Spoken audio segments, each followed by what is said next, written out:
Hello,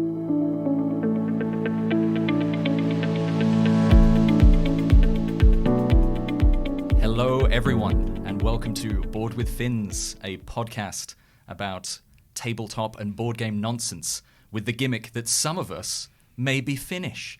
I'm not going to tell you which of us are, but my name's Tom, and I'm joined by Simon and Ita. Hi, guys.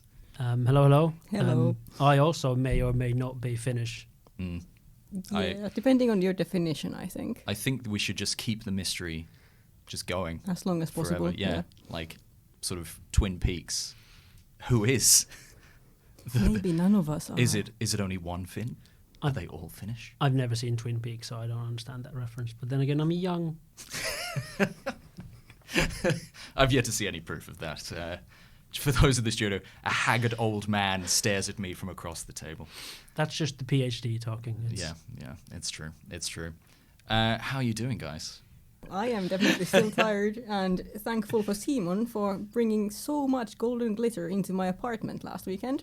And I only feel mildly bad about the microplastics I put out into the world. Oh, you're so plastic because all of my glitter is eco. I don't. Mine is the stuff you get from Tokmanni. I have no idea. I think the stuff that I have is based on, I think, aloe vera. Like it is biodegradable, and... I mean, maybe mine is too. Yeah, you don't know. Maybe most stuff might actually Why do be you now. hate sea turtles so much? I literally forgot that it should be eco-friendly. And I should think about it being eco-friendly when I went and bought that on Saturday, right before I came to your place. Yeah. All right. Never mind. Well, while you're thinking about what you've done to Mother Earth, how about we talk about some games? How about it? All you right. want to get us started? What have you been playing?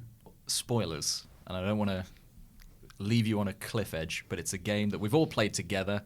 Have we set this up beforehand? I won't give it away. But we've been playing Dogs of War, which is a pretty old kind of Kickstarter game. I'm trying to remember the designer's name, because that seems something that professionals would mention at this point. I think that's the thing that on most board game shows, they go like designed by this and this, published by these, and we just go, well, it's a game. Yeah, I think our unique selling point, if you will, is just we're all just a bunch of filthy casuals. Yes. Like, I don't know anything, but we turn up and we try, and that's the main thing. Infinitely willing to Google while being recorded. It's designed by Paolo Mori. Of course. Famous Mori, for other famous such for games. surely other games as well. I can tell you which ones. Oh, I think I actually know. Let me make a guess. One of them is Blitzkrieg, because it's super similar to Dogs of War. You are correct. But it looks like shit. Interestingly, he's also the designer of Pandemic Fall of Rome, which sounds interesting. I've never heard about it. There's like 600. So many pandemics, yeah. it's not like a historic version of Pandemic where you fight off the plague in like ancient Rome. Yeah, I think so. Or it's just chlamydia based. I don't know what was ancient Rome. The Black Plague? I'm trying was to... that Rome? I don't think so. If we ever get into history, I'm going to reveal my deep lack of knowledge of history. I think I don't think it has any diseases in it. Oh, okay. Oh, I assume so it's just pandemic. Here's Rome. Yeah, it's pandemic, but the disease that you're fending off is other tribes. That's seems mildly racist. It's a little bit of it's a genocide kind of pandemic. Then okay. Well, I'll keep an eye out for that, kids. Yeah, it's like using the cards matching the tribe to convert other members of that tribe into Roman soldiers. Yeah, okay. So slaves. Convert is a very... So people who look different from you, kill them and make them your slaves. Great. Or I'm glad this is going into our inaugural... Welcome to the podcast. we talk about maybe specifically... We said we were going to be casual and not mention who designed the games, and now we've done a deep dive on Paolo Mori's games and decided that this one in particular needed attention. Look, society needed us to make a stand. And I think we need to say now that both genocide and slavery is bad. I'm just going to hold my hands up. That's a bold statement. I know a lot of animosity from that side of the room. Yeah. All right. Well, how about I swerve away from slavery, and we do talk about Dogs of War, or you want to go back to slavery? No. That's the sound bite of the like. It's an unfortunate turn of phrase, but I had to say. Yes, Dogs of War, Hats of War. Yes, let's talk about those hats of war, as we've lovingly called it, just because the plastic miniatures in it are almost 100% excessively large hats on busts of people. The aesthetic is impeccable. But I'll tell you for the reason why I got this game, which is mega out of print because it was kickstarted a million years ago. It was a kind of, would you say worker placement? Kind of. You put a worker down, you get something kind of thing. But tug of war kind of game. And this because we were sort of into King's Dilemma, you know, moving scales, noble families, weird factions. I was like, and also backstabbing, and we can just like, you know, hate each other, which is the kind of the best games for me, rather than using tactic and skill, of which I'm terrible at. Well, that requires planning and knowing the game, and just overall overthinking. Whilst backstabbing, you can just do in the moment. Just not think, not pay attention, just stab. Yeah. And I'm all for any game that you can win by just convincing people to be on your side, which is what Dogs of War also allows. It is true. I don't think I've ever successfully convinced anyone to be on my side. In any game. In any ever. game. Yes. Always kneecapped. But you have kind of made that for yourself. That's self-made problem because you do tend to win a lot of games where you're left alone. You have a tendency to win those games. Am I right? No, this is completely correct. I'm just a sweet baby boy, and all I want in these games is just to be not kicked. And yet you guys come in with your big boots. And yet you also often win even after complaining for 6 hours that everyone has ganged up on you and destroyed your ability to win. It's a gift. You've never seen a smaller violin than when Tom loses 1 point in a game ever. It's a travesty and it should never happen. Look, I take it badly, and I don't apologize for that because I care about the games that I play. Some of us need to care. Sure, you play games for fun, but what's the point of that? That sweet, sweet victory. That's what you go for. And then also just complaining for 1 to 2 hours. But the thing that gets me, you even complain when you win. I think last time we played another game we might talk about today, Wonderlands War. You complained that I was cheating the entire game. And I believe that to be the case. And I came last. And Tom won. I came dead last. And Tom was like, well, here he goes cheating again. And I'm like, I'm so lost. If I was cheating, why would I be this bad? I don't know. I thought you were playing mind games. I thought there was it's like wheels within wheels. That's like the saddest thing when you find out someone who got third in a quarterfinal in the Olympics actually got busted for steroids. And it's like, why didn't you do a higher dose? Why didn't you liver king it? You could have just... Yeah. So, but that could just be that you're bad at cheating. Maybe. Not that you weren't cheating. Like, you could have been cheating, and it could have just been just shit. Just shit at the game. I'm so shit at games that even when I cheat, I'm last. Yeah. Anyway, just to give you a brief kind of pitch of the game, I guess, if people don't know it. So the setup is that there are 6 warring families, noble families, on the board. And over a course of a few years, you play mercenary captains, and you commit your armies to fight for one side or the other in these ongoing battles. You get victory points by placing a captain down or getting resources to help next year's fight. And basically, whatever noble house wins each year will move up this kind of influence track or victory track. And you can also get victory points by getting influence for houses that win. So basically, if you fight for a winning house and get influence, then they're worth more points at the end. But you can also get points through other means. And year by year, you need to keep rebuying your army. So you're going to be putting down soldier cards, you're going to be putting down your hats, your massive hatted mercenary captain. And yeah, so kind of picking, okay, do I want points, do I want influence, or do I want money so next year, when the fights really matter, do I have the best kind of soldiers? And when you put a soldier down, there's like 3 kind of battle tracks, so it's tug of war. People can obviously put their captains against you or with you, and you get bonuses and benefits like that. So it's very kind of wheeler-dealery, kind of worker placement, kind of negotiation, backstabbing kind of thing. and then kind of working out who's in the strongest position. And the best bit, I think, is that you don't know who's winning. And I think every time I've played, I've been super sure who's winning and who will win, and it was never that person. Yeah. Like it's like, oh well, I really need to stop. I need to stop Simon. He's just getting too far ahead. And then it comes out, it's like, no, I was doing terribly. Exactly. But I also we've played it a few times, and I really enjoyed Dogs of War. And like you said, you don't know who's winning. Like even the first time we played, I somehow won the game, and I had no idea I was going to win the game before the last round. Like it was a surprise even to you. It was a surprise even for me that I won that game. But I think that's just down to not having played it before. Like when you play a game for the first time, it's just tricky. But I like the amount of like when you play more times, the sort of wheels within wheels situations where because you get these influences for the different houses and they will give you like lots of points at the end. Like everything that gives you like more points at the end is just good in all games. But then when you need a faction to win, but the worker placement tile things you get from it is just garbage for that turn. It's like no one will help you make these people win now because they will get nothing. I thought you really hitched your wagon to another friend who was maybe investing in the world's largest army, and then you went, I'm going to follow this guy around because he seems to have some really, really big guns. And so I thought it was a tactical decision to play him like a fiddle. It wasn't a tactical decision to play him like a fiddle. I just noticed that he was very open to telling me his plan. Okay.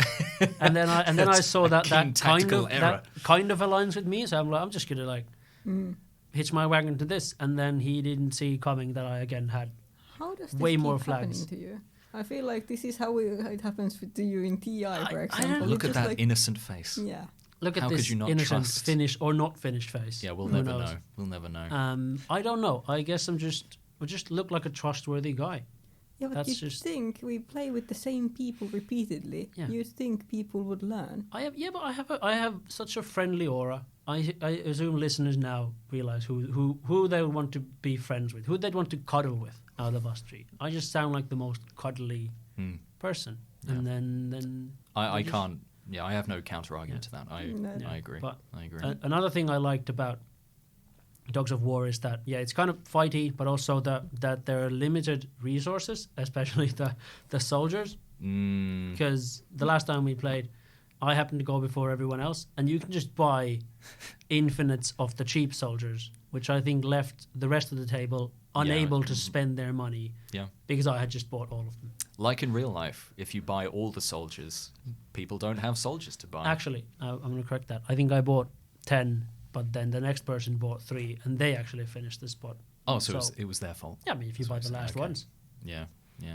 You were really the victim in this. No, I cannot remember who it was, but someone also bought the biggest soldiers and then was left with them in his hand. I think that was Jonas when we played, because he bought so many and he forgot that he was like just saving them for just greedily saving the big numbers fight. and never using the big numbers because he just wanted to have them more than play them. And then he lost the game because he never used his big numbers. Yeah, but I think the scarce resources kind of encourage you to do that, and then you get stuck in this feeling of like not wanting to save them for the last, and then suddenly you realize you don't have enough captains, and then you can't actually use them. That's true. But I think it also gave us the most, like, what I liked most was the most epic situation with the one house that everyone had been shitting on the whole game, and then I managed to talk people into like, let's make them win for absolutely no reason at all, just to like, let's just for the memes, let's make the put a spanner in the works. Yes, exactly.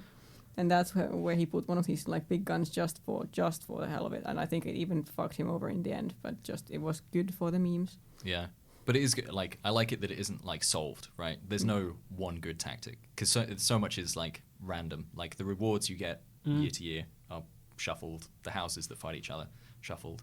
So you can think, oh, I'm going to do this, and then you go for it and go, I can't do this. I think it's one of those games where you plays over like a few rounds. And I think at the beginning, but you hear like it's like 3 rounds or 4 rounds or however. It's 4 years. 4 which rounds. sounds, I think in the beginning it sounds like very short because you're only going to do like the main thing 4 times. But I think it's like once you get halfway through, you're like, holy shit, there's like so many choices that I can still make. Whereas in the beginning, you don't really know what you even need. But it's good because it's not really punishing in that way, because you can't have that much of a strategy other than get points, which anyone can get. But you haven't completely crippled yourself if you made the wrong choice early on, which I think a lot of games maybe can be. If you didn't make the first choices in the first 3 turns, then that's it. Yeah, and you're just behind now. Yeah.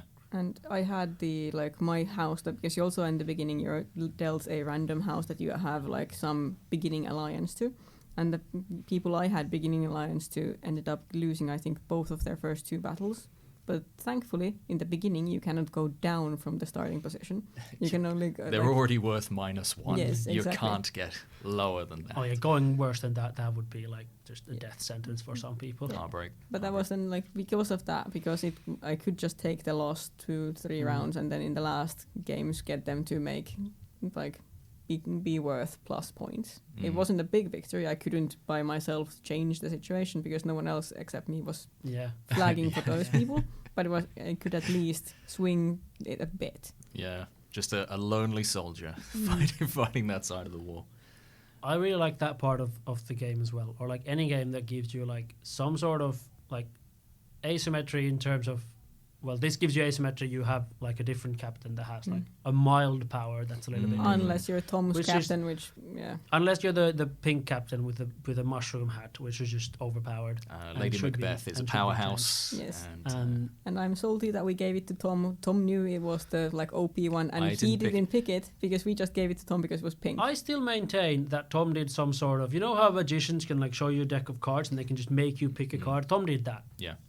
I just put it out, and then you picked the giantest, pinkest one. Yeah, but if you see Tom, the first thing you think of is a giant pink hat. Yeah, because I'm wearing one right now. Because he's basically dressed in a purple pimp suit with a hat. That is. I cut a mean figure in the streets of Helsinki. A very esoteric style. Thank you for pointing that out. But yeah, what I really like about games, or like I like it when games give you like some amount of asymmetry from the start, even if it's like a simpler game, if they can just give you a little bit of a like different start or different thing to think about. Not like massively that you need to play the game completely differently, because then that's really hard to teach new people. Especially we play games with a lot of people who don't maybe play that much. I'd say like we are the ones most into games in the groups that we play with. Yeah. And then going with like I've been struggling with buying Root, which I'm sure you guys know about. I've been thinking about flip-flopping between that so many times, but knowing that it's just a nightmare to get to the table with people who don't care about board games. But you have to, it's one of those board games I think you have to be really into it to get the most out of it. Yeah. Like, there's people that really like Scythe. And it's like, I'm sure it's great if you really, really know the game. Don't get me started on Scythe. That's a whole episode on it. Such a missed opportunity with Scythe for the game designer. I don't know if the game designer of Scythe are listening, but I've got some notes. I have strong opinions that I'll now list over the next 5 hours of this podcast. No. Point 1. Fuck you. It's a dumb name. Point 2. You use the mechs more. You give me cool mechs, and then they mean nothing. Let's not get into this. Yeah. That's we'll save it next week's Scythe hate episode. Yeah, no, maybe not start with hate. So Dogs of War. Anything you want to add? Would you recommend people buy it? Is it a must play? I mean, it's hard to get. I assume because I assume it's mega out of print. I think it's gonna live. It's one of those games that's gonna live or die on the crowd you play it with. Because there's games I think we like because we're a bit shouty, but I know if you just played with absolute strangers, and then there was no kind of tension of like, oh, I need to keep you on side, but you're fighting me over here. I hate you, but I also need you to play that war machine that I know you've bought. And then if you play it with a very dry group, I think it would really kind of flop down.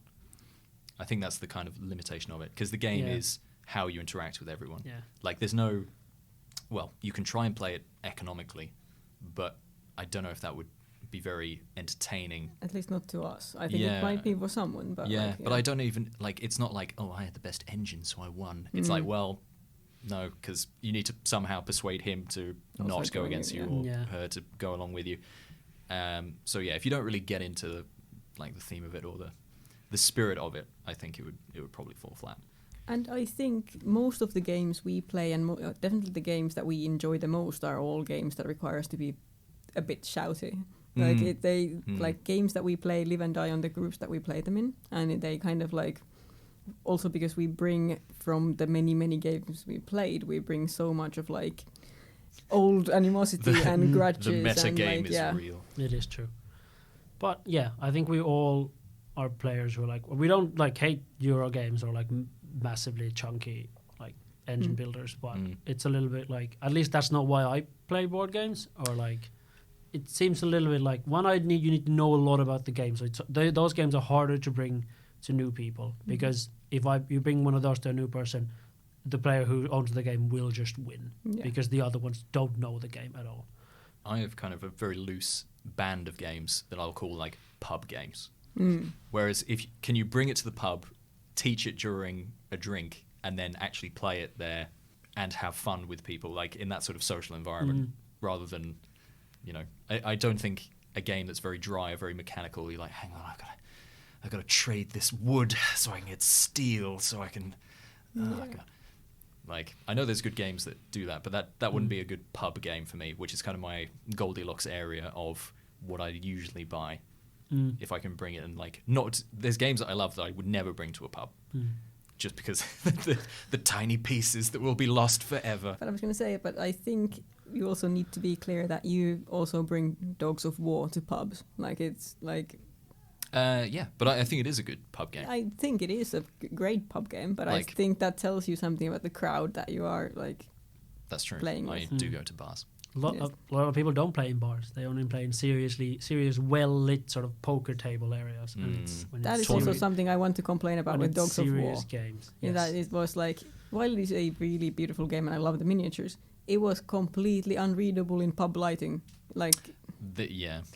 Well, yeah. The fancy cards. Yeah. That's why I think it looks like an old game, because I feel like the color theme seems Alhambra-esque. It's just. How dare you speak against when I think one of the greatest games. In my mind, when I think of that game, all I think about is like, I feel like beige and yellow is like the predominant color. Yeah, I don't think Kaisla Lighting was doing it any favors. Maybe not. And I've seen those sweet 30-watt bulbs. Which a game definitely doesn't have to look pretty and have good like components for it to be good. Like there are plenty of games. So like I would rather take a well-designed game that's fun, that's like shit components than the other way around, like a beautifully produced game that just has no gameplay in it. To be fair, I have also been known to buy games just to paint the miniatures.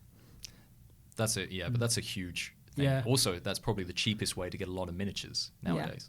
Yeah. I can see why they did. I know it does look a bit dull. I think they did it just so it didn't like clash with the colours of the hats. Yeah. But I do agree. I mean, could have put a bit more into it. The colors of the hats. Why the fuck would you make the two people who look the same both yellow? In the base game, they're not, because one of them didn't exist. I'm just saying, when they added a thing, they made them the two most look-alike characters the same goddamn color, especially in pub light. Yeah. Okay, maybe we should... so we do like a real-world rating for a game and then a pub lighting rating of how easy it is to like see things. Because I've also played Nemesis in a pub. Yes. And that is just like 50 shades of black. It's like... Fair. You're like, what's that black lettering on that dark grey side of the board? If we're looking for like an angle first, at least something that I don't think any other podcast has had is like the pub lighting score of a board game. I think we should lean into it. Yeah. Pubability. Yeah. The pubability. Yeah, that could be a standing metric. Okay, so what is the pubability score of Dogs of War? Well, it's gonna lose a couple of points. What is this? What is the average score? What is the grade? Like, what is the range of the pubability? Of the pubability. Can we score it on like some sort of? Can we score it on like is there like what is an uncomfortably well lit pub in Helsinki, and then what is an uncomfortably low level dingy pub, and then that sort of sets the scale, and then we just name a pub that you could play it in comfortably. Oh, that would be so good, but that would require a bit more. It would require a little bit setup to be like which pubs. But we should do that. But like on a scale of like, because there are bars you're like, whoa, this is too well lit. it is- I can see everyone really well. I cannot remember. Like I know I've been in those in Helsinki, but I can't remember which ones Yeah. those are. I have to have a think. All right. Okay. Well, we'll have to come back to the pubability score. of Once Dogs of we have War. an actual scale in Yeah, mind. we'll really brainstorm this. But Through- We'll have to go to a lot of pubs with board games. Basically, through That's crippling true. alcoholism, Mm. but we'll hash this out. yeah, Dogs of War, good game. I think we would all recommend Yes. it as a game. Just It's unless, really unfortunate if you're taking this Yeah. opportunity to go. That was a terrible game. Tom. unless You unless shouldn't have bought unless it." you have terrible friends Yes, only that you don't think will like this game. Yeah, with then the asterisk, you probably won't like this game. Yeah, and don't be too salty. Be a bit salty, Yeah. but not too salty. Yeah. salty enough. Yeah, Yeah. Mm. All right. I think We could transition to a different game that I've been playing that I know that What? I've been playing with you that has at least the opposite problem of Dogs of War, and that's Wonderland's War, which is one, a new game, and two, looks phenomenal.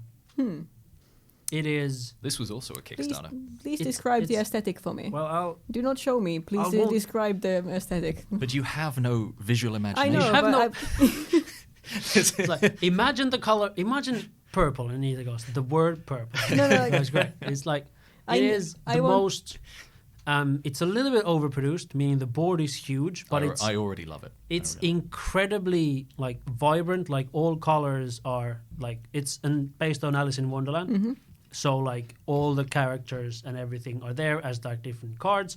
And there's like all colors, like the saturation is like up to 10, Yeah. but not in like a bad way where they start clashing with each other. And there's little tokens that you can easily tell apart. There's little Wonderlandian cards, there's little helper cards, there's different cards, not too many cards, and they're all just beautiful. The only, I would say, if we start off with pubability, color-wise, very pubable, size-wise, not, because the board is huge. It is uncomfortably large. It is How large is And uncomfortably I would say large? there's a lot of components. I mean, that for me is like, maybe not the size. I mean, you say like there's not a lot of cards, but there's a lot of chips. Like the whole game is chips. Okay, yeah, fine. It is quite a lot of pieces as well. But it's quite easy to play. Okay, maybe not very probable, but very, very pretty. Yeah, I was gonna say like for the aesthetic, would it fit in my apartment in terms of the aesthetic? That is- 100%. Yeah. 100%. This would fit. I got it. You know I don't really care about aesthetics in my life. I look like this for most of my day. I own 3 pairs of blue jeans and that's it. Yeah, Yes. for the listeners at home, he's dressed like a monk. He's just in a simple cowl, his belongings in a bag made of sackcloth. And Whereas- I was just scrolling to YouTube, and in my recommended was from a board game channel that I hadn't seen before, was just a man holding a box, and the box had a big purple, I don't know what the cat is called in Alice in Wonderland. The Cheshire Cat. The Cheshire Cat had a big purple Cheshire Cat's head, and I was like, that looks pretty. Clicked it, and then I ended up buying it. And I think it's a great game Okay. because Well, you have to say that, don't you? You have to say it. no, I own games that Now I that own. you've spent, I assume, 400 euros. And no, this is a new game, so I didn't even have to go through eBay and Nice. pay ridiculous amounts of money. But it's sort of I don't know if you've played Quacks in Quedlingburg, No. it's like a bag builder instead of a deck builder. Ah. So you instead of buying cards that you go in a pile and you pick some of the cards up and you play them, you buy little tokens that you put in a bag, and then every round when you do stuff with them, you just pick a random token and then stuff happens. And then you get to buy new tokens and then you get more fun thing in your bag. But then some things in your bag are bad, and if you pick too many of those up, you blow up and things happen. So it is literally like a deck builder, but just with things in a bag instead of things in a deck. Yes. Yeah.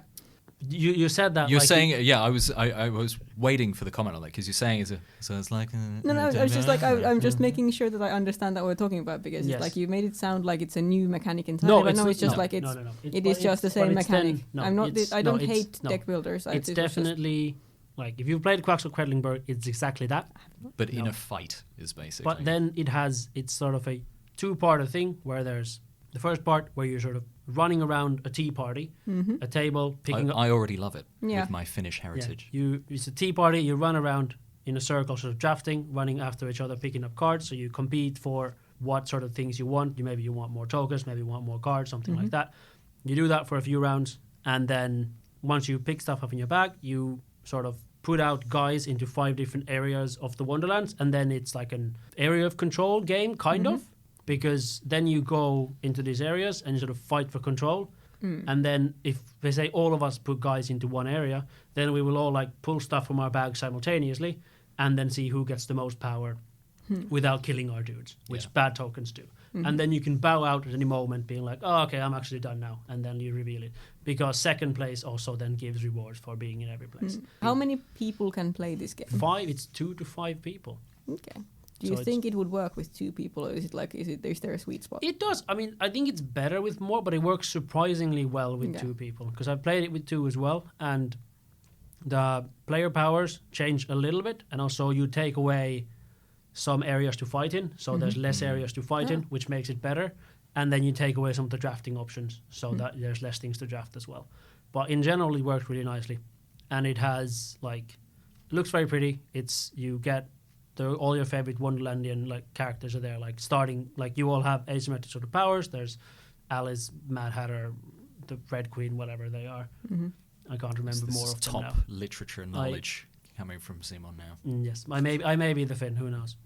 I don't know if it's been translated into Finnish. I've seen the films. Obviously, the really bad film by Tim Burton, was it? Did Tim Burton make one? He made 2. Yeah. Yeah. Oh yeah, I haven't seen. I've seen them a long time ago. They're not great. Yes. Whereas Spoilers the original Disney movie is pretty great. So. It was definitely weird. It was a product of its time. Yeah. Just very. I just very remember off. it having great aesthetic. That is. I mean, obviously, yeah. I mean, it's Wonderland. Yeah. I'd really hate it if this game was just grey. Yeah. Like, I think you've missed the point. I think probably like for the reason for them to get to buy it was like turn everything up to 11, but not like messy.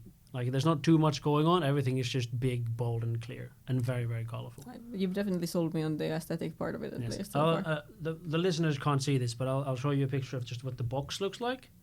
Okay, yes, I can see why you clicked on that on YouTube.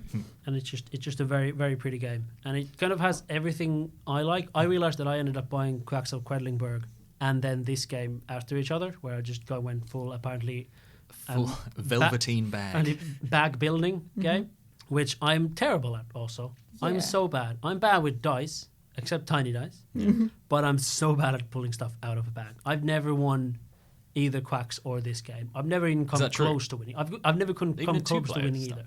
2-player, I've lost to Tegan every single time. How do you actually win? Do you just get points from controlling the areas, and then that's the only mechanic, or is there any kind of like... So you basically get points from when you win in an area, like it's over 3 rounds. So you do tea party drafting 3 times, and you do fighting 3 times. And that's it. There's only 3 rounds. And every time you're done fighting, like whoever wins gets some amount of points, whoever second gets some amount of points. But that scale, so first round you might get 3 points if you win, next round 9, third round 18 or something like that. So you win those, and then by winning fights, you get to build castles, which are little strongholds in the areas that give you strength in fights if you fight there in the future, and also give you points at the end of the game. So is it snowballing? I wouldn't say snowballing.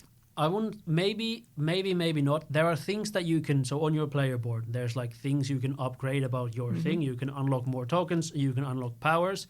One of the things you can do is the castles. I think baseline are worth 2 points at the end of the game. You can upgrade that so they're worth I think 6 or 7. Every time we play it, whoever gets down wins early to get castles down and then gets to upgrade their castles.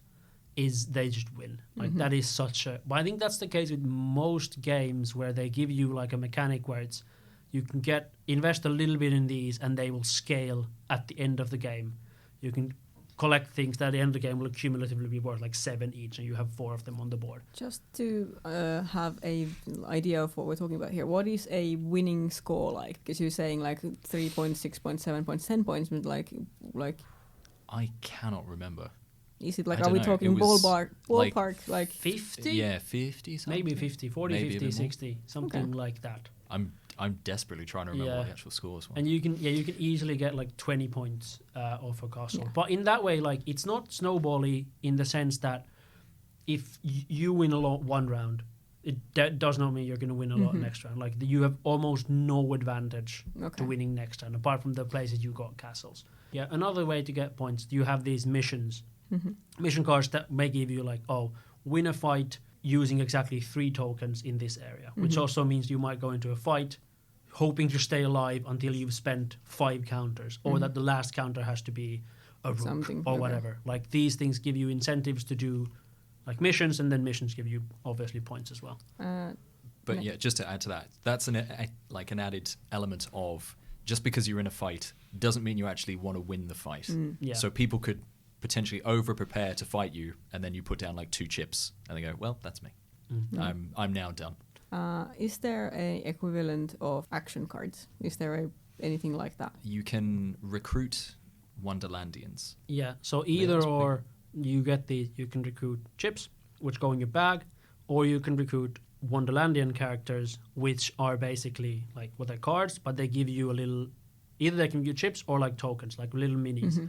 And the minis go out on the board, but they go into specific areas. So there's nothing you can really do to surprise someone Yeah. with. But There is no like a surprise screw you card. the Wonderlandian itself could change the conditions of the fight, though, right? Like if you put something there, then all of a sudden you think you've got more people, but actually now that this standee is here, it's Okay, so it's like... But standees don't come out randomly. You have to kind of draft them and then you put them out. Except for Alice, whose power is, if you upgrade her, that every time she goes into a fight, she just brings a random Wonderland in with her. So she just induces an element of random into the fight.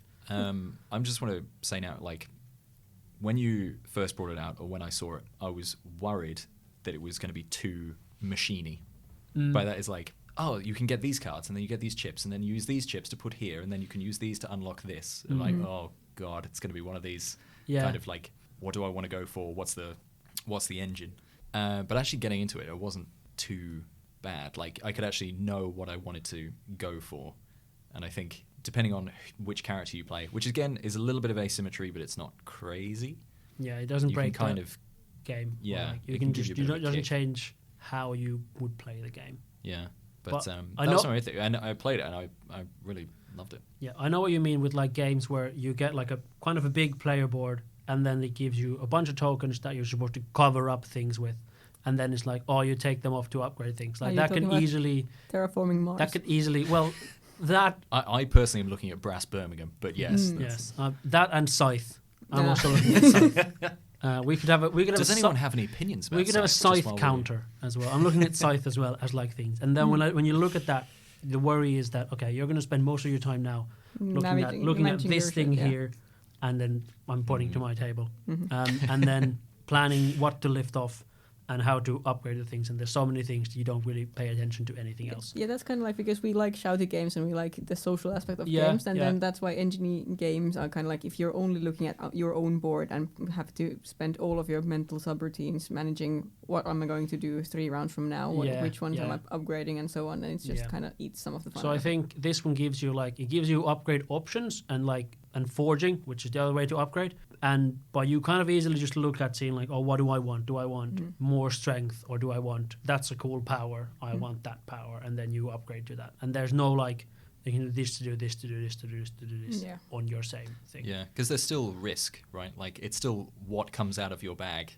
Like you can put a chip in there and conceivably never see that chip. Yeah, like that's gone forever. but even with that, it's not like it's punishing, yes, but if you it's not that punishing. Like picking up too many chips that like kills you in a fight, you can still fight in the next fight, and then you get all your chips back if you pull really bad chips out. So it's like it punishes you, I think, a nice amount in a fight, but then you just keep going and pull chips, and everyone has fun. Yeah, I would say it's manageable risk. Yeah, which is the sweet spot of risk reward, right? Yeah. It's like, oh, really need like a 2 strength chip to come out now, and then you kind of know, well, I've bought this one, I've bought this one, I've bought this one. So it's always like, do you chance it or not? And then usually make the wrong decision. But and also because you've no idea there's no way to keep track of what anyone else has really bought or chips. Like you can try, but it's going to be hard to know, to remember round 3 what chips Tom has bought. No clue. No chance. So then in a fight, you have no idea like what the sort of strengths will be, and even like how much Tom will invest in a fight. Because I can't stop fighting, because you reveal at the same time, and then unless Tom reveals an empty hand, I don't know if he's stopped fighting, so I can't stop giving myself more strength in the fight.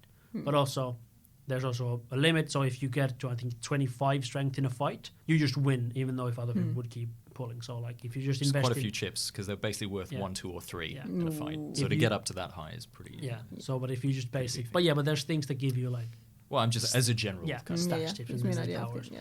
But and it's a new game. You can actually buy it in stores. It's very pretty. It's a big box. It's a huge game, but We're catering to everyone now. yeah, Game you can actually buy. yeah, Wow, exactly. Crazy. Crazy. I think it looks daunting when you open it and see there's quite a lot of things in it because there's the tokens and the Wonderlandian cards that give you sometimes tokens, sometimes minis, and there's your own board and then the game board and then the missions. But it's easier than it looks, and it's a game where I'd say the teach of it is like because there's so many things.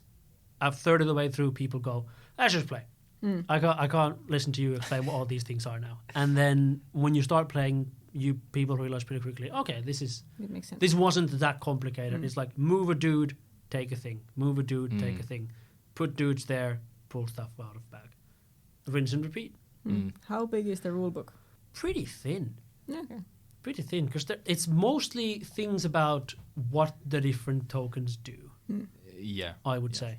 And that's with the replayability as well. So there's like a market of tokens that you can also buy, and then their powers can change. Yeah. So if you use like set A, you have a series of powers, and then side B. Or Yeah, I something. think there's So like it 4 gets sides to them. bits of And crazy. then the amount of like Wonderland and helper cards is like a lot, and you'll only see a handful of them every game. So even those will always be new.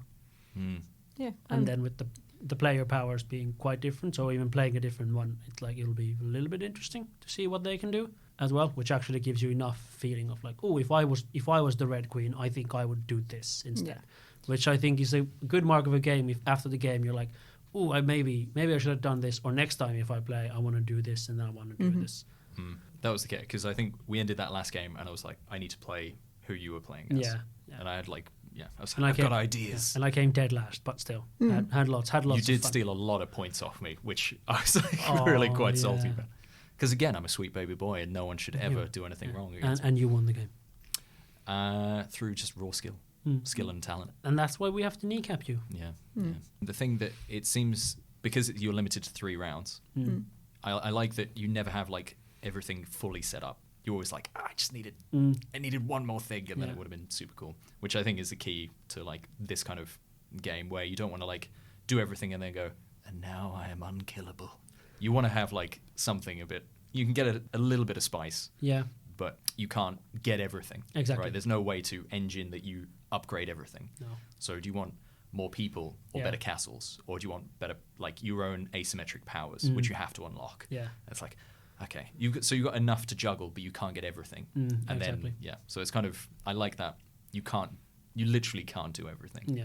So you just kind of play the table. What are people gonna do? Is kind of the thing, and then pray that your velveteen bag angels are sitting on your shoulder. Otherwise, you just pull out 5 madness tokens in a row and then just bust everywhere. And you go mad. Heartbreak. That was talking about a game, or like games that end quite quickly. Should we switch to talking about games that are long running? What? Are we going for hot takes that aren't to do with Scythe, or are the games that we're not discussing right now? Unless they've made a Scythe Legacy, then I guess I can't give. There's a Scythe Junior. You can play a little baby Scythe. Maybe that's for me. I've heard that's actually okay, but I don't know if it's. I don't know.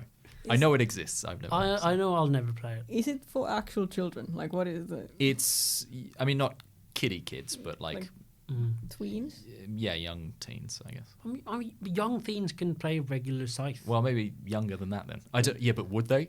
They No, shouldn't. It's like, No. oh, it's an economic engine builder in a fake 1920s But To Eastern be Europe. fair, I know teens who would be like. Oh, yeah. Well, like okay, that. yeah. But Yeah. it lures you in by looking really cool. With the mechs. Yes, it lures you in by like, oh, have the coolest mech ever. And it's like, what can I do? Well, you can sit in it. You can upgrade them to sometimes cross a bit of water, but you've got to really earn that. But if you want to cross that water back where you came from, you can't. Yeah, They can't do that anymore. 'Cause it's the perfect they game. can only go across water one way. And it's like, this is a massive, I look at the pictures, massive mech. Yes. Like an what do they call it in Star Wars? Like an AT-80. 80, yeah. Like it's that.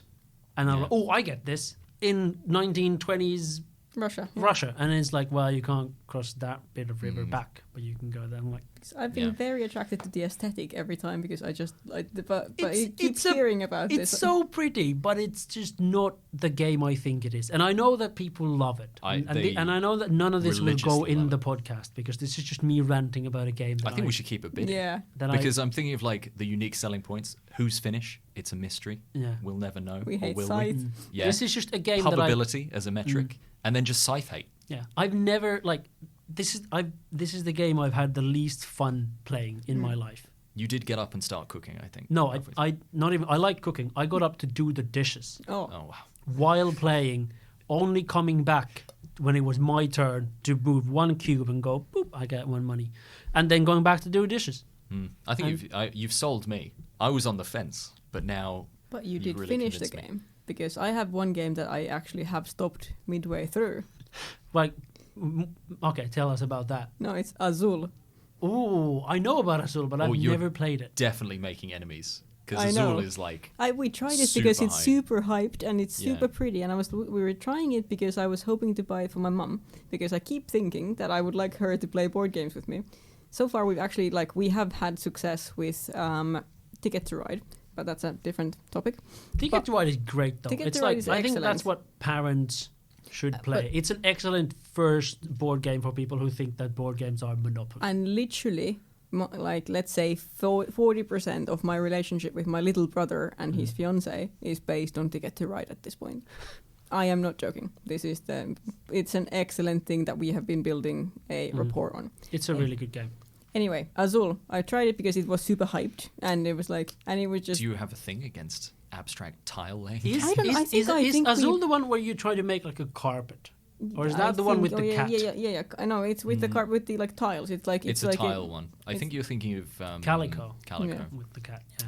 Yeah, I don't know. I think I've talked about this before to other people and people who like Azul, and they have reassured me I was doing it wrong. Is this it's like a pattern recognition thing? It's right? It's like a puzzle. The problem was that you had exactly the thing where I felt like I was focusing on my little sheet and doing math on my little sheet instead of actually it might have been it was the equivalent. I enjoy doing Sudoku. It kind of felt like doing competitive Sudoku. Amazing. Is the competitiveness in it that you're basically buying tiles? Kind of, that but the also, other one can't not a bit. That's kind of the only interaction. The only it's kind of like denial of what people. So it was competitive Sudoku, mostly in that you're doing it at the same time at the same table. It's very pretty, but it was a lot of math and I think we actually finished one game and then we were like, this is so bad, it has to be that we're doing this wrong, and then we tried again and then just stopped midway through because it was not worth it. Fighting worse because people on board game give it an 8.5 or something. And that's basically the Bible. Yes, it's basically the Bible. There's only truth on that website. They love Scythe as well, so I'm with you on this. About not and they like Gloomhaven, which again is something that I've never played Gloomhaven, but the world loves it.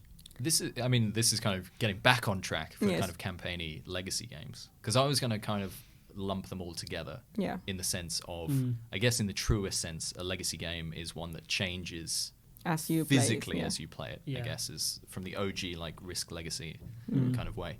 But then there's this huge explosion of campaign games now where you kind of play the same game but never the exact same setup again, which is why Gloomhaven was the huge kind of look, you can play it for a million years. When did that come out? Because I remember, and I know you've played it, but Pandemic Legacy Season 1 is a thing that I've never seen anyone not laud that as the best game in the world. I haven't played it yet. I think that was in the number one spot at some point.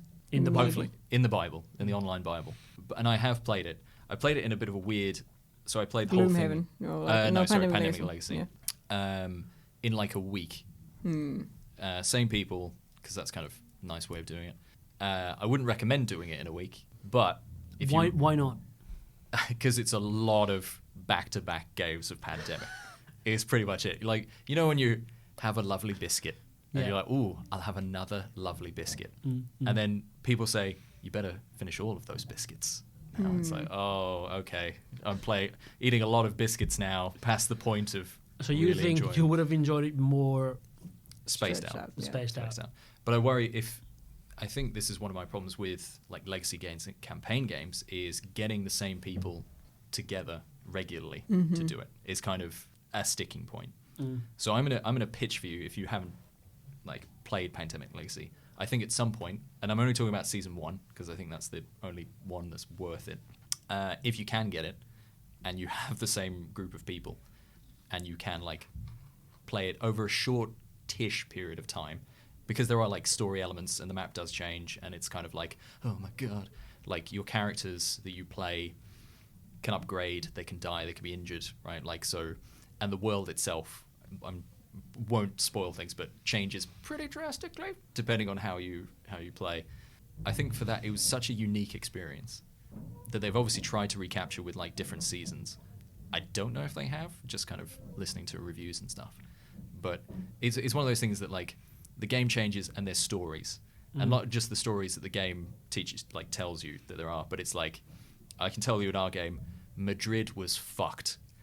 Like, I could tell, if anything was going to go wrong in the world, goodbye Madrid, we tried, but you're out.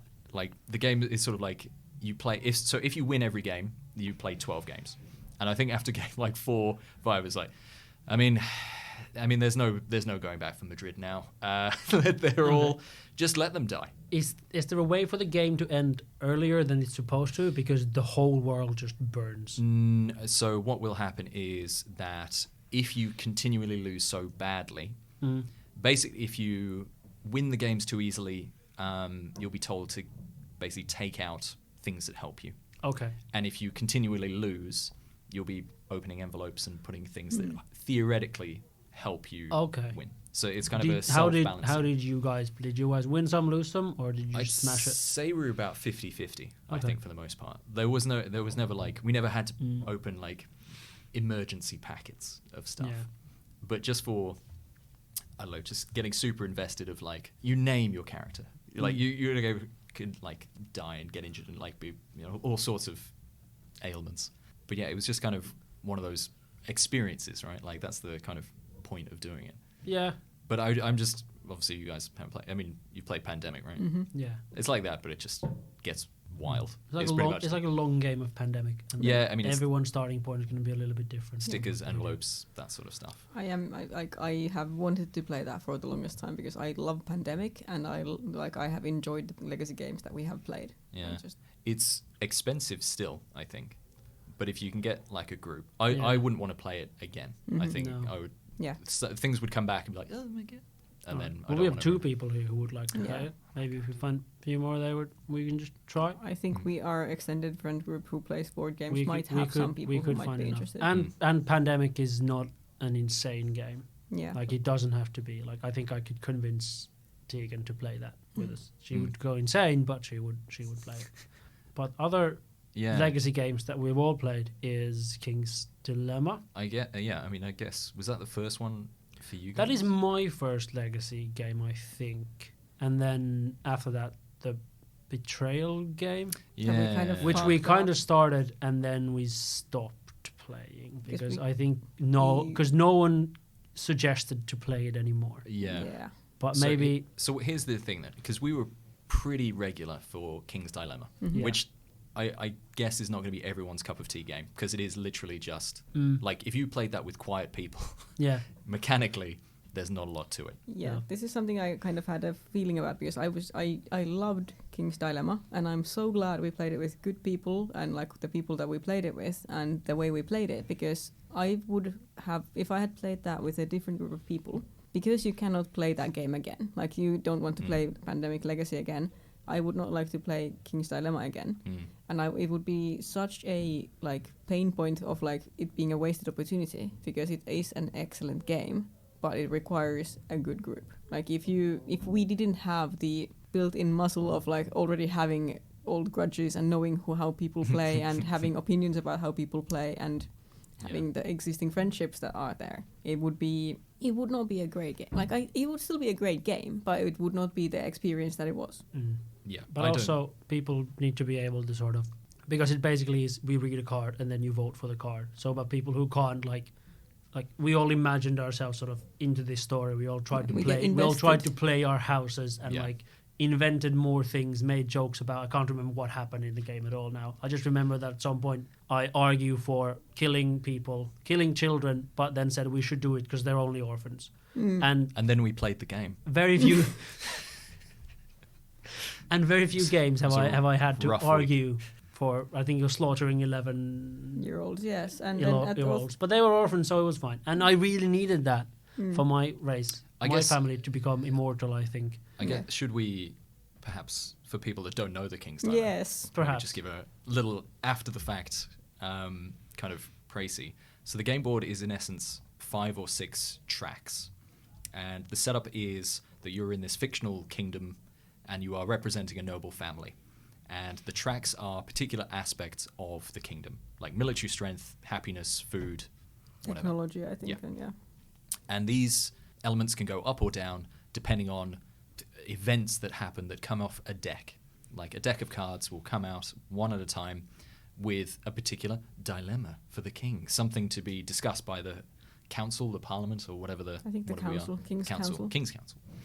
And depending on the outcome of the votes, which may include killing orphans or not, these metrics within the kingdom will rise and fall. So if you want to do something that affects the army, then the sort of military strength tracker will go up. Each noble house kind of has a scoring at the end of the year, or the end of the king's life, which sort of tells you where you want a particular or some amount of these trackers to end up. So people want really super high or super low Something, factors, or people want to keep it straight down the middle. Let's keep these as neutral as possible. So everyone has their own kind of invested idea in how to vote. And like every single year, each house has the certain things that they are working towards that are the overarching theme for that family. But every single year, you also pick a random strategy or like the way you play this king's life, which is like exactly you want to be very extreme or you want to be keep things low, moderate. Yeah, and these may or may not work well with your overarching theme, and you kind of have to balance it. I will tell you now, I could not play my family strength. I was accidentally so for the king, which was against every fiber of my family's being. But I just kept being left with things that were very supportive of the royal family. And I was like, well, long live the king, I guess. I think that was because those give you the least sort of points, and I think the mechanic was that the one with the most points chooses last. And then you ended up being... So you, again, were winning so much that you got to pick your card last. Yeah. Again, but everyone was bullying me at the time. Yeah. That's how I remember it. Yeah. Just That's real... That's how you see the world. Everyone throwing sand against in my you. eyes. I was like, please, Simon, don't kill those orphans. No, but I my sincerely guys doubt my that. guys really needed to. My guys really needed to. And I think my faction didn't really care whether they were like pro king or against king. They only had a single-minded idea of becoming immortal. Yeah, whereas I don't remember caring about the king. I just had a very vehement like rivalry with Jonas's house the entire time. Oh yeah, Yeah, but that was fantastic. It was Yeah. amazing. yes. Fantastic. But again, that was great because both you and Jonas played into that, whilst playing with people who wouldn't do that. That would mean nothing. Yeah, it no, would we just be went- like, oh, our factions don't like each other. Well, Yeah, we went fully into it. It was. But it's great. But again, it's one of those games where mechanically, all you're doing is you have power, which was like shield tokens that you could put on either side of a vote. and money.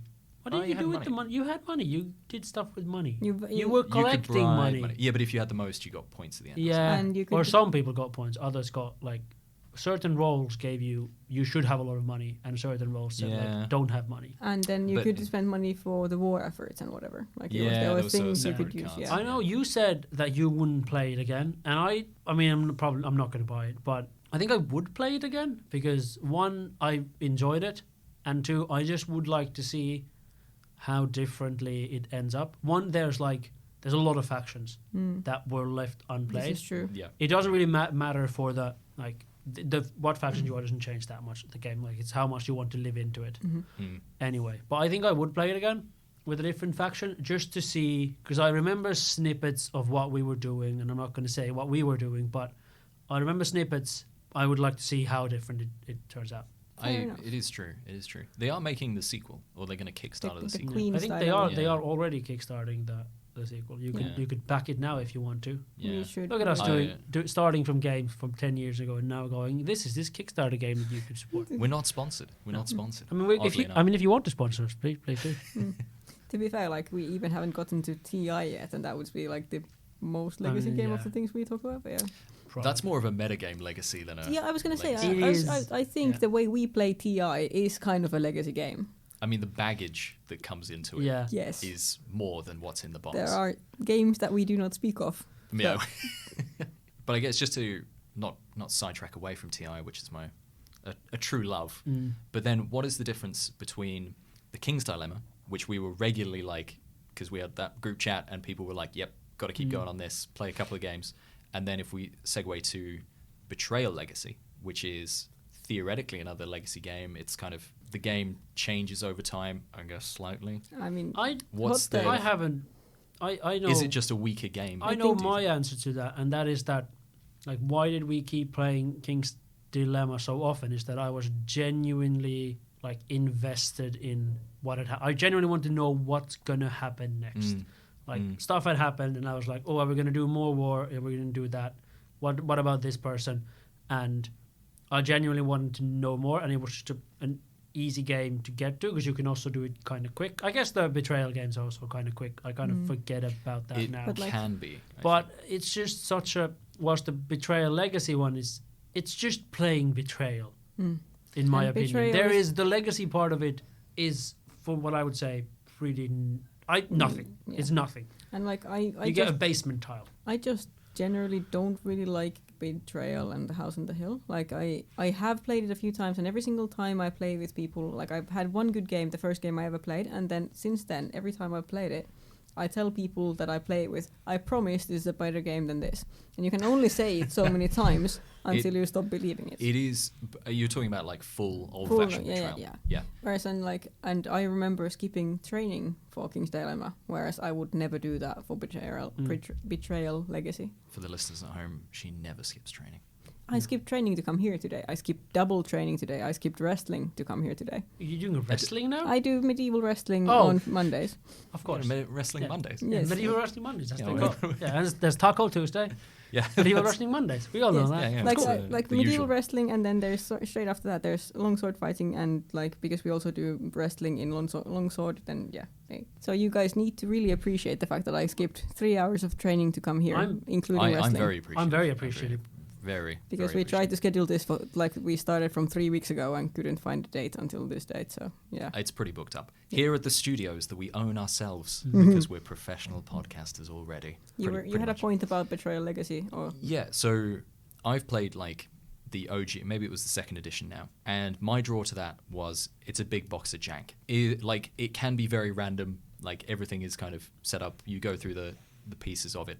And then by the end of it, because there's so many tiles, because there's so many items, because there's so many weird things that could come out, the game is kind of spicy because it's just like, it's just throwing everything in the air. And the thing that turned me off for the legacy version is that the first games you play have like 3 tiles, and all the items are exactly the same. Yeah. And I don't really care if the haunt is story driven. The setup of the game is you're all like these misfit people in this haunted house for some reason. And then through accumulating items and exploring the house and like building it from decks of tiles, a haunt happens and one of you becomes the traitor, and then something needs to, like, the traitor has a goal, and then you have to go off and relearn some other rules, which I will admit takes a lot of the speed out of the night. And then the good guys, the people left, have their own goals in opposition to the traitor, right? And then the rest of the game is one versus many to do a thing. Also, I think I at least didn't get any kind of attachment to my house. No. I cannot remember, like, if you showed me the house sheets, I can't remember what my family would be. I mean, I just know. I remember though that, like, I would say the most fun parts of the legaciness of it. I remember that I'm completely out of the game. You don't have to do this for the game. I pretended just to be. I had the smallest token with the teddy bear. Yeah. So I was a child, and always was a war veteran. I don't know where that came from, with like a big teddy bear that you could use as a mallet, and that's what I kept envisioning. And I remember that being fun, but that's not at all part of the game. And Jonas was playing a weird pastor priest. And I think that was fun, but that's just what we invented on top of the game. Yeah, we added things Whereas to the game, yeah. After the haunts as well, it's like haunts, then there's like different ways of killing the person. That ended up almost being like, okay, we know what to do now, so now everyone just does a thing, and the gameplayness almost goes away, because it's like, so, okay, what do we need to do? We have to go to the rooms, look for things, and then eventually bring these things to that person. And then it becomes boring. The actual, like, after the haunt thing, that part of the entire like the Betrayal Legacy game is like the last round of TI, where we have figured out who's winning and we're trying to stop that person. And it stops being fun. Yeah, and it stops being rewarding for basically everyone. And you're just kind of like, you're not playing your own game, you're kind of trying to like metagame the whole thing. Yeah, it goes into like a team thing, but not in like a fun pandemic way where you work together against something. You're like, there's a thing that you will 100% succeed at. It's just, when will you do it? Yes. At least for the older edition of the full game, not the Legacy one, I think someone had rewritten all the haunts. Because I don't know if it was an issue of balance or interest, but like I think someone had like... For the Legacy one now? No, not for the Legacy. For like second edition, the full fat Betrayal. And I don't know if it was a balance thing or just an uninterestingness to a lot of the haunts, but I know that this sort of fan thing has been made. So I don't know if that would help with the thing you're sort of... But is it also that, like you said, I've never played the full Betrayal game. But that has, to my understanding, lots of things, lots of tiles, lots of everything. Is playing this game playing like the first missions, is playing like only a bit of Betrayal, but not the good bit? Yeah, I think it's too And small. then if you tell me like, no, you have to play, like, it's like someone telling me to watch a TV show, and then they go like, no, season 4 is when it gets good. I'm like, I'm not getting to season 4, man. I need it to be good now and fun now. I'm never getting to season 4. I don't have the time for that. I kind of assume that, like, if you play enough, you will end up in a situation where it starts being like the actual Legacy, like not non-Legacy version of Betrayal. Yeah, because you have enough. But the thing with that is, like I said, the first game I ever played of it was great. It was super fun. And since then, every single time I've tried both the same version I played then, and then the D&D one. Like, there's the Betrayal at something, like one of the castles in D&D lore that is the most... Ravenloft? Maybe that, or like Waterdeep.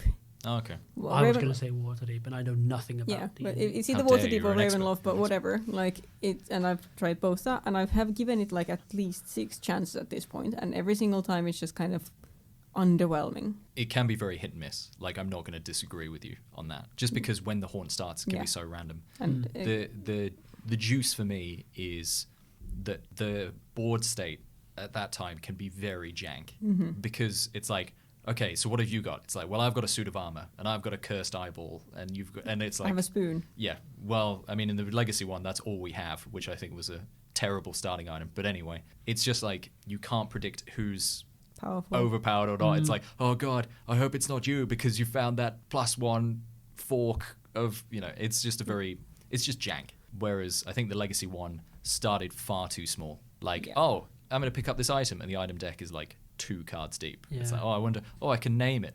It doesn't matter.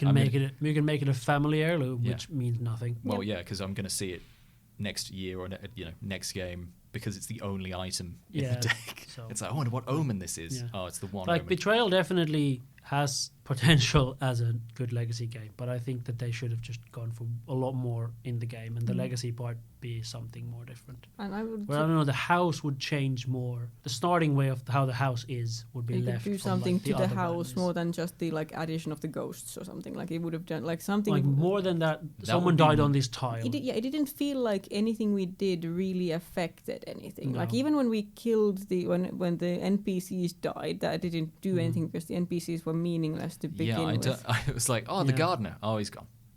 And then I was like, oh, do we just take him out of the game forever now? I was not invested in any part of the experience, I think, is the problem. So would it be better then, and this is going to hopefully segue beautifully into campaign games, if it was a scenario-driven game, instead of everything being procedural and off the top of the deck? If we think of like campaign games like Gloomhaven, where you set up the board a certain way, like each scenario is different. The setup time might be crazy, but is that more appealing than something that is, oh, I've opened an envelope and I get new stuff? I think maybe, but not necessarily. I don't think it would save Because I think that what we really needed was more stuff in the beginning and like a bigger effect on how to set up the board next time. Because in the game we like King's Dilemma, it didn't change much of how you set up the board, a little bit, but that again had a really strong story to keep us driving, which I don't think you can really get for Betrayal Legacy, because the idea is you come to a new haunted house, but it should be somehow like it's the same house. Yeah, it's the same house, but we're kind of people in the same. Are we the same people? Like Not the same people. Yeah. We're like descendants. Of, So because we come back to something. the same house, I know that we get like a few more tiles that we can put out, but I don't think that's enough of change in the house. I think that I don't know how I would do it, but like completely different, like how the house would be set up. And then that being sort of you build from that somehow. I don't know. I'm not a game designer. But I also realized that we were clearly seeking for some kind of like continuity and so on, because we did end up, all of us, always playing with the same characters and always like with the same tokens and trying to like, and that kind of the fact that it was always like, your descendants that don't really know anything. And there was like, I know I'm very narrative driven. I know this is how I process things, but I just felt like it didn't give me anything to latch onto in terms of this is a story that we are all building. This is just weird shit happens. Some people die, some people don't die, come back in 50 years. So the biggest piece of the fun was what we just randomly brought in ourselves. Great. Which is my feeling with Gloomhaven. Because like I feel like my feeling. Okay, this is my hot take akin to your Let's do a hot take. Some sort of sting. Because we're definitely not adding that in post. It's like hot take. I mean, we don't have the budget for anything more, so I assume that's staying. That's staying. Yeah. Being that I think Gloomhaven is D&D with all the compelling bits removed. You can save it a bit. This is a hot take. Ooh. You can save it a bit by playing with good people, but even that will not save you. It is like the only compelling bits are the things you bring into it. The story requires you to really invest in your characters, and it requires you to have that, like, the thing we did and brought into Betrayal Legacy. But even then, it is just, if you like D&D for the combat, which I understand is one of the main reasons people like D&D and why D&D has what D&D was meant to do. But it's still like, I think the things that are compelling to me about D&D have all been removed, and you can bring them into it yourself, but the game actively hates you doing it. But it's a combat sim more than anything. Combat efficiency kind of simulator. Yeah, but at the same time, it removes you're not allowed to have a conversation about your strengths and weaknesses, so it's less of a allowed to. And you're not kind of allowed to do, at least, I don't know, I don't play as much like these narrative based like role playing games as you guys, but at least for me, what I like most is just that like you can do whatever. You can just do whatever, and the story will become something. Yes, and it will probably become something completely different from what it would have been 2 weeks ago, and what someone else plays it, and like, cause someone sees a house, oh, what's that? Oh, it's a brothel. Oh, let's go to the brothel, and then we always end up doing something random there, and then that's the story. Always with the brothels, which you can't do in Gloomhaven, this kind of things, because they're obviously set. You can't make that in a game. But I feel like, and then if you take that away, just do a combat thing, then maybe I think that would put some people off, like you, from that game. But other people will go like, yes, I don't have to ad-lib what I would say to this innkeeper. I can just be like, well, I have dice. Yeah, but there's no dice in it. Like, it's very... it's just cards. It's just cards. And all the scenarios are pretty... Like, you know what you have to do in each scenario. Like, get across to this door, so it's like, the door. if you're like into wargaming things, like maybe it would have been fun if I had played it with people who are into like, because when we played, okay, this is a segue. No, not segue, I have sidetrack. Of like playing zombies. No, what's it called? The zombie game where you just set up a like whatever. Is it not Zombicide? I guess it's maybe Zombicide. There's quite a few like zombie. Yeah, because I just remember we had it and I painted the minis, but I can't remember because I think it's in Mikko's place now. Anyway, like in that, I like playing it in a way where I help, where we do a game plan and a war plan, and we just kind of like played as a gaming like war sim. And if I had played Gloomhaven Legacy with that mindset, with people who are into like optimizing the war plan, I can see how that would be fun for me, even though I'm like in D&D, combat is not my favorite thing. But like the way it was built to me as D&D in a box was just bullshit. I think that's that's misleading. Yes. I think, or people that play a very dry D&D, Yes. I think is It's it's just impossible to get like the idea of D&D because it's story driven from what you think of. It's why books will always be better than anything you watch because it's you imagining it, and that is like the most powerful way of experiencing stuff. Is you're, like, I you're don't really know. throwing shade again on someone with no visual No, imagination. visual. But you can still imagine things, and you can still like make Yeah. stuff. You can Yeah. read books. I right? do enjoy reading books. Yeah, yes. exactly. So I'm saying, yeah. You're going, Yeah. what are these meaningless words? Yeah, like it's not like she reads a word and goes like, "Well, I don't." It's We'll just never- a word. Why we'll would never that know be? what that anything? is. It's like that's why because it's just you imagining it, and that's I think the most powerful way. Of Yeah, and like getting because it. on my head, my brain is Yeah. in basically in like because it has been said now a few times. I don't have visual imagination, and I don't have visual memory. My brain processes things in narratives, and that is always going to affect how I deal with things. And maybe that's why I didn't like Gloomhaven. But I do think I would have enjoyed I do enjoy some part of the like wargamey like planning and strategizing and in Yeah, there's nothing wrong with like tactical play. Yeah. But Yeah, no, it's just. I mean, cards on the table. I've played like one game of Gloomhaven. And in an unfortunate situation that My didn't make sense. God, it was like a really terrible kind of setup. Like, I worked out very early in the scenario that my character could do no damage to any of the enemies. Like, I looked at all my cards, I was like, okay, so I'm underleveled for what we're fighting here. And it's a legacy game, so I was just taking on someone's character. Yeah. And Right, you go you for were it. not briefed into what we were doing. You were No. given nothing. And then the AI of the game, miraculously, always targeted me. I was like, oh, okay, so these guys will do this. So next turn I did something else, and they go, well, actually, they still hit you. I was like, oh, okay. Could you explain all of the rules before you do? And then I was like, well, I can't fight. But what I can do is I can run to the other end of the room and grab some treasure, because that's what my guy really wants to do. Okay. And then someone else at the table went, also will go for the treasure. I was like, you do realize I can't do anything in this fight, so I'm just going to run over there. So we had this very odd kind of standoff. I'm pretty sure I was hungover. Yeah, And then I'm was pretty gonna sure. say, I remember you were a bit hungover. Yeah, I was like, oh god, so I got to learn all the rules for Gloomhaven, which is a lot. And then people were explaining me as I was dying. I was like, okay, well, they were like, oh, you did that wrong. It was- now you'll get hit. And I was like, okay, fine. It was generally in every single way the most unfortunate way to experience the game. I will give you that. But And at then the the, same guy, time, the owner kept carrying over and like mansplaining things to me about like, you're probably doing that wrong. It's like, I don't care. I don't care. You shouldn't care either. You're not in the game. You're just walking around being a dick. So yeah, I didn't like have that game experience and they go, wow, I can't wait to do another 100 scenarios of this Yeah, or however many adventures are in the box. and like you came into the game, I think I had played 2 or 3 Gloomhaven scenarios before that, and I think I played 1 or 2 before I could wiggle out of it, like after that game that you were in. And then I was just like, no, I have better things to do in my life.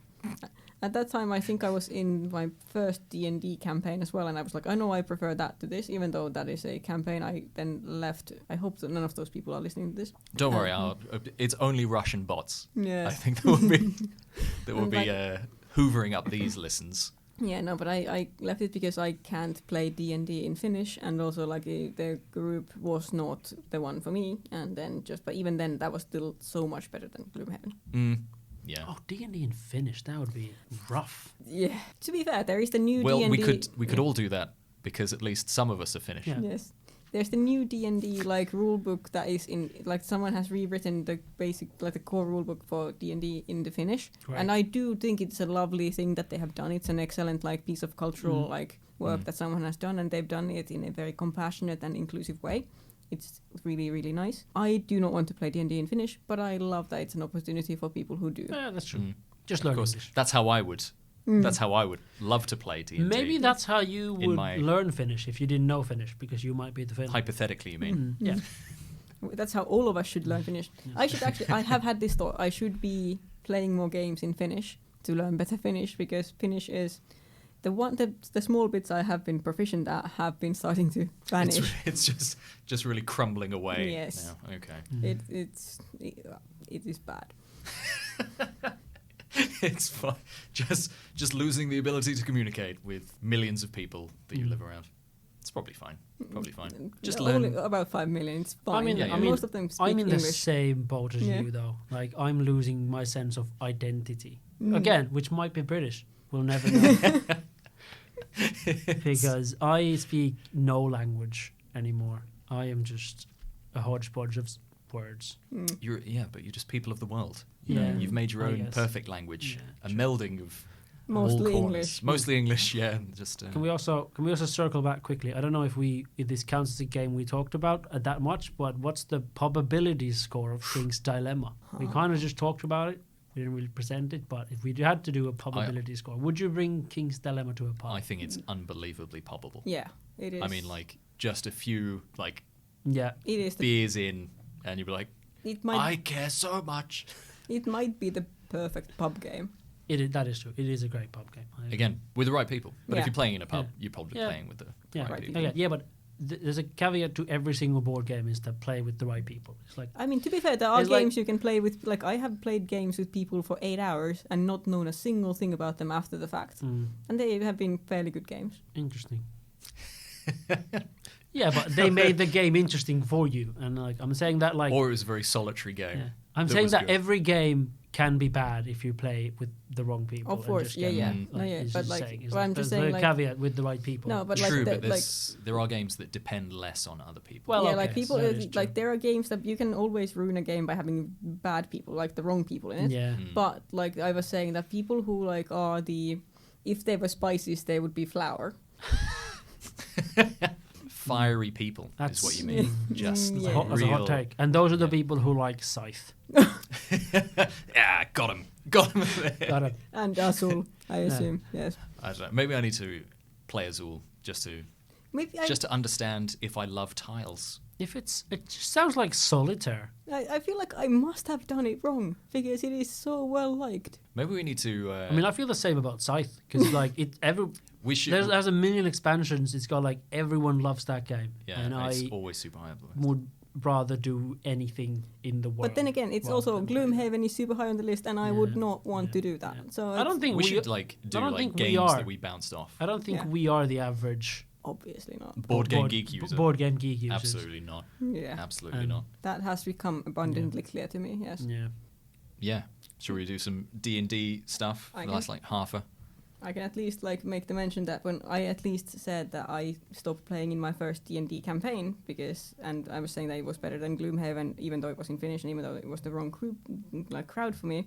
Maybe this is more of a teaser for future things that I will talk about because I feel like half an hour is far too little for me to talk about the D&D campaign that I am actually in, that I love.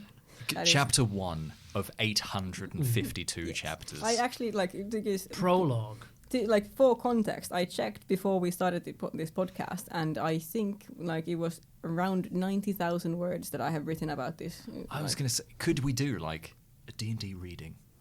You just do like a I read session report. Either I just, could do either that. reads things to us and then we interject. Yeah, we go, why did you do that? That was wrong. And we mansplain D&D Ooh, to...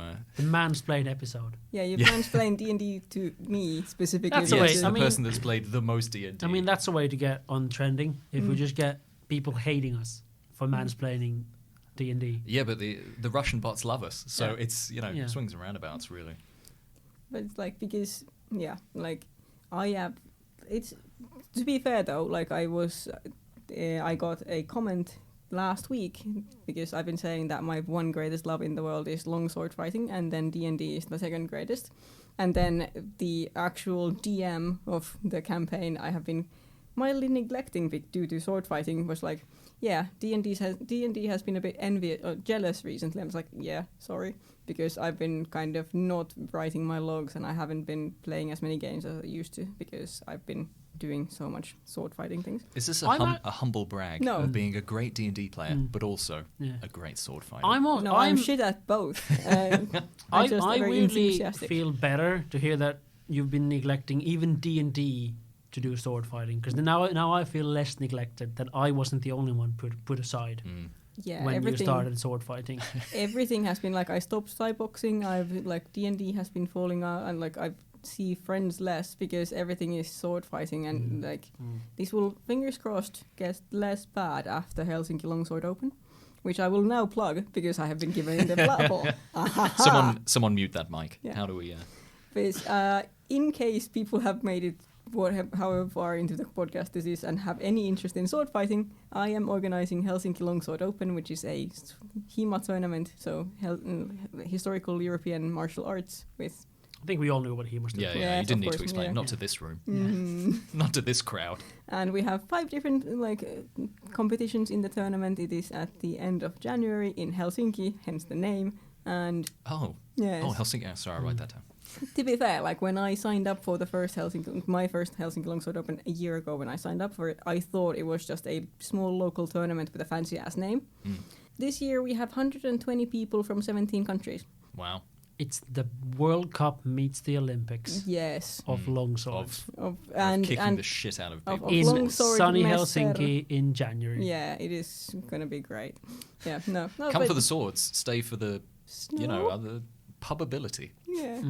What is the probability of a longsword? 0. Oh yeah, instant arrest. Instant. You couldn't sword in a pub. Yeah. I think I could. Neither of you guys could. Well, no. Hang on. Because I look harmless and I look like an anime character. Do you think that Tom and I look threatening? Look, sure, you're in a room with a couple of alphas. You look like an incel with a sword. There's barely room for 2 of us in this room. We're such alphas. Like you look like an incel with a sword that is threatening. It's such a slap. Fair enough. It's such a slap. Yeah. You know that I have plenty of sex. On your own doesn't count, by the way. I tell you what, there's going to be a very strongly worded review on 4chan after this, Ita. That's going to be heading your way. Very strongly worded indeed. So, D&D. Or were you not finished plugging the sword? No, fights? and also we can cut that. I don't think I did a very excellent job with the D&D campaign. I actually do play in. I have played in for 2.5 years now, and it's a West Marches campaign, which is something I find very cool. This is as compared to like at least to my understanding, the normal way of doing D&D is that you have a DM, and the DM has either pre-written like adventures or has a storyline they are writing in their head and is kind of running those games, and it's kind of DM driven. In West Marches, the idea is that, at least in our campaign, we have a loosely held group of people who are all somehow related to each other and care about approximately the same things in more of a sandboxy like environment, where the players are like, hey, when we were at town X last month, we heard about this witch, and now we want to go see that witch. And then they say to the DM, hey, me and these 3 friends of mine who are in this group want to go see that witch. Would you run that game for us? And it is, like, at least theoretically, a game like player-driven. We have kind of a mixed or a kind of a hybrid version of that going on at the moment. But the important thing is that a normal D&D campaign has 1 DM and 1 to, let's say, reasonably 7 people in it. 7 is a lot, but it's like you can be a bit fudgy with it. For one thing, that's a lot of turns in combat. Yeah, definitely, yeah. I'm not going to spoil, but if you want to hear about combat, you should hear about what they get up to. Yeah. But like what we in our campaign, I think we currently have 8 active DMs who are also which players. I think is a crazy amount of DMs to just have in a group. Yeah, that's insane. So how many? Like, I guess that alleviates lots of the scheduling problems. If there's so many people who like run games, you just need this many people. 1 of 8 needs to make it, and then 3 out of 25 need to make it. This is about the number of players we have is about 20 people, and like obviously it's like depending on people's levels of activity, and like some people are more prolific than others. Like I count myself in the active DMs, and I've run 3 or 4 games. Okay. So it's not like across 2 years, but I didn't do it until after the first year. By games, you mean like little arcs? Like mine were all. I think I have always managed to keep them in 1 game, which is something that we're proud of in our situation, because most people can't run a 1-shot that is an actual 1-shot. Yes, I was going to say that's 100%. Incredible that you made it keep. Like every time we've done a 1-shot or I've tried to do a 1-shot, it's like it becomes several. I don't even try and do 1-shots, because by the time there's the spool up time of people faffing or being late, and then it's usually maybe like one fight or something you get. I prefer like little kind of mini arcs. I think like 2 to 4 sessions, I think, And this has mainly been the case with like Call of Cthulhu. Yeah. I think that kind of fits that little arc pretty nicely. Like sort of acts in a movie, like set it up, bulk of stuff, and then something finale-ish. But to be fair, like in this game, like these is set up in a way where we're supposed to have these like mini arcs as like one game or 1 to 3 games. But one of the games that I actually did join on a whim, being like the day before it was supposed to start, like, hey, I want to do this, and like gave it 3 minutes of thought and said, yeah, sure. That particular storyline ended up taking 2 years in actual real life, fuck ton of games. And like we had people like it, like the first part of it took like 6 months or something, and one person was left onto Avernus and was playing a solo game for a full year with the DM, like just the 2 of them every now and then. I think total of like maybe 20 games. Solo game. And then That's which pretty I crazy. think are an excellent thing, and I wish I had a chance to play more of those. I will have to talk to the DMs. I didn't realize that like you could even do like D&D And solo. it has been an excellent thing to behold, even just through the logs. And then we returned to that place to find that player and to save that character. But like to see the way that place had become a real place for him and the DM, and the way it had like the way he had affected the entirety of that plane of existence, that must have been the most fulfilling D&D you can play. It was just... I mean, I'm obviously on the side of agreeing with you. Like, I think that's true. But I think for some people that would play more mechanical D&D, maybe people that look at Gloomhaven and go, that's pretty much D&D. I That would don't not know. be fun. They wouldn't get into it. Yeah. Like, there's people that are very min-maxed to do a particular thing that is primarily fighting. Yeah, which is fine, they can do, and it's like I understand that's their thing, but that's not the thing at all in the group I play in. And to be fair, like my first character and the character that still kind of exists and is kind of has had a lot happen to her was a human fighter. So I should have been like geared for just doing the fighting. And Stabby stab. yeah, to be fair, this also predates me doing actual sword fighting. So it's Foreshadowing of the sword fighting. but like What is your character now? I have again that one that then became I hold the title of the dumbest multi-class in the party because I took the strength 8 fighter, which was already great, and made her into a rogue with a charisma rogue, like swashbuckler, with a charisma score like modifier of +0. And then also multi-classed into paladin while having neither charisma nor strength. But then I have a different character who was supposed to be the big bad evil guy of my one shot, and then ended up being adopted by the players, and is now a terrifying necromancer with an entirely custom subclass. That's some foreshadowing for What are you. your feelings about bone magic? You got any strong feelings? Positive, negative I feelings? don't particularly like it. No, when I see it in the street, I try to avoid it. Okay. That's what I do. Because I've written like custom spells about exploding teeth and how you can do shit like with you've really gone deep. You really swallowed the pill. And like because I never do that with other shit. no, you only do sort of mild little like Yes. scratch the surface and move on type of things. That's that. If I know something about Ita, that is that. She rarely gets involved to any decent level in anything she attempts. No. I think it's veneer thin. She doesn't even know the rules to D&D. Yeah, She's just there role-playing, which isn't even in the name Dungeons & Dragons. So, listeners, that's sarcasm. I'm doing sarcasm. I guess here's the thing. Are you in a very particular group of people where Western Marches, or West Marches, where this works, or could other people kind of do it? Like, we're sort of dabbling in RPGs, but usually scheduling is killer. So I guess the advantage of West Marches is people that are willing to play will set it up and then kind of hire a DM. I do think it is a system that can work, and it's kind of like it also would work in that it facilitates or it encourages the kind of playing I do, which is like going super deep into it and writing a lot of things, and we have people who have written songs about it, and we maintain a wiki for it and so on.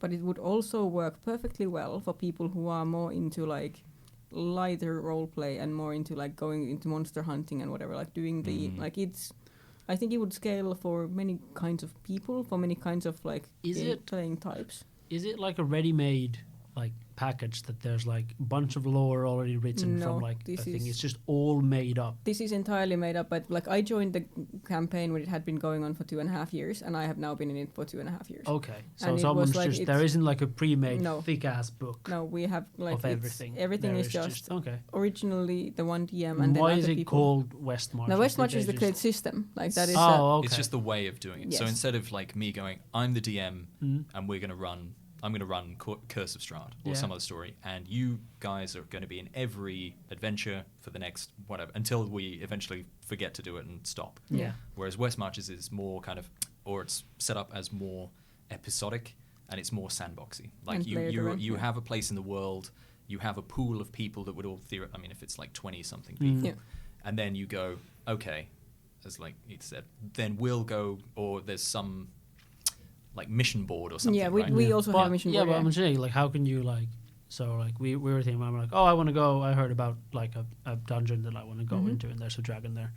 But then someone is like, we need to get a DM who needs to then, like, write a story about that, and kind then of, we yeah. can Like do it. it's all, it's you could also do this in a hybrid way where the mission board has these pieces of pre-written like Curse of Strahd or like existing adventures. Okay. But it also like I said, we have kind of a hybrid thing going on where most DMs have their pet storyline that has bits that they like seed into other stories that like you run actual Mhm. one-liners or like one shots, and then they have things in them that lead to other things. But it's always about like player involvement, and that's kind of the downfall of it in some ways as well, because there's at least one storyline that kind of is currently just waiting for me to have a moment to get invested in it again, because my character is the person who should be driving it forward, and because I'm so busy right now, I'm not. Mm. Sorry again for taking up your valuable time. Oh, I'm too popular. No, I just do like a lot of something that I maybe don't need to do 5 days a week. Yeah. Anyway. That's how I feel about my work. Yeah, that's you just described capitalism. Mm. Oh. Zing, got him. It's exactly like Scythe. Am I right? Am I right, everyone? Yeah, this podcast's favorite game, Scythe. Yes. Wouldn't it be hilarious if we were sponsored by Scythe at some point? Like we have an ad read at the end. It's like, Board with Fins is brought to you by Scythe. I would. I adventure. mean, if someone wants to pay money for me to say things, I will just say them. Whereas I will pledge right now to be the moral fiber of this podcast and not do that. I would sell myself. She's to the- you. Yeah. If So we've they got give the me- ethical backbone. Yeah. I'm not gesturing at you, Simon. No. And then we've got I would this floozy. Yeah.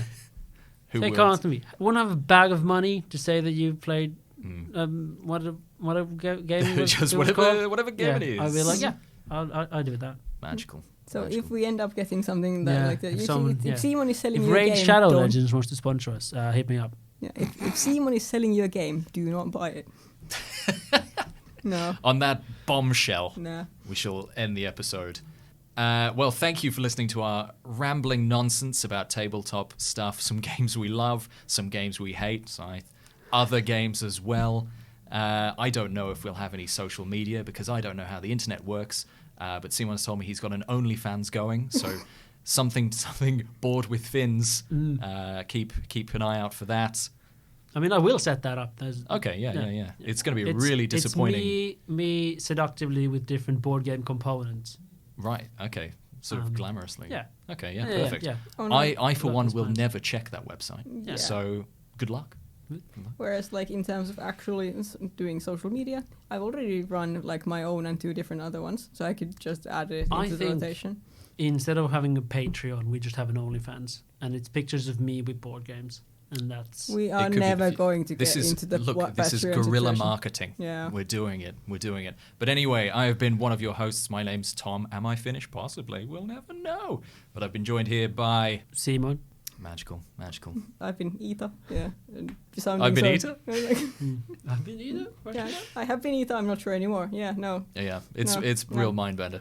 All right. We'll see you next time, metaphorically, because we're a podcast. We can't actually see Yeah. you. If there's a next time, If I'm sure there's there next will be a time. next time. Let's Yeah. see. All right. Bye.